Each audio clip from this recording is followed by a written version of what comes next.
আমরা বেরিয়েছি আবার। আমরা এখন ডেকাথলন যাবো কালকে, যেহেতু কালকে না পরশু দিন আমরা কালকে সিমলা যাবো, মানালি যাবো, মাইনাসের টেম্পারেচার। ডেকাথলন থেকে একটা ভালো জ্যাকেট ফ্যাকেট কিনবো। কিন্তু আগ্রাতে মারাত্মক ঠান্ডা, আমার চুমু চুমু খাওয়াবো। তার যার আজকে হেভি আনন্দ হয়েছে, কারণ হোটেলটা তার খুব পছন্দ হচ্ছে। হোটেলটা বাইরে থেকে আমি এখনো দেখাতে পারলাম না। উবের অটো করেছি, তো ডেকাথলন যাবো। এখান থেকে ডেকাথলন 24-25 আধ ঘন্টা মতো লাগবে টাইম।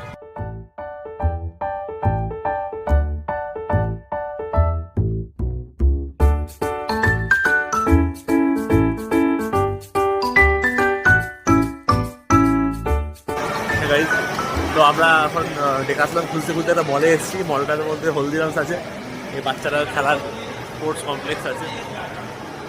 আর এবার যাবো আমরা ডেকাথলনে।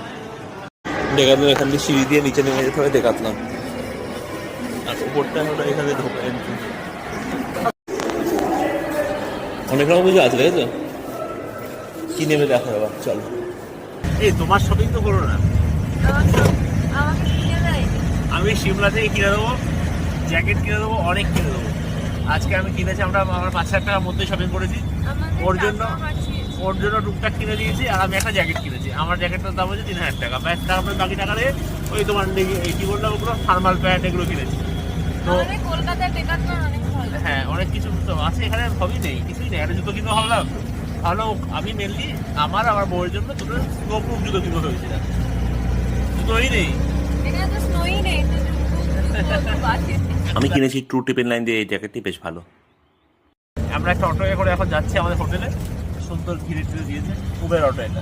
আমি এখানে বলতে চাইছিলাম যে উবের গো বারবার ক্যান্সেল করে দিচ্ছে, তাই উবের অটো করা হয়েছে। যাই হোক, আপনারা দেখতে থাকুন আমার মিনি ব্লগ। আর আমরা ঠান্ডায় কাঁপতে কাঁপতে হোটেল যাই। Thank you.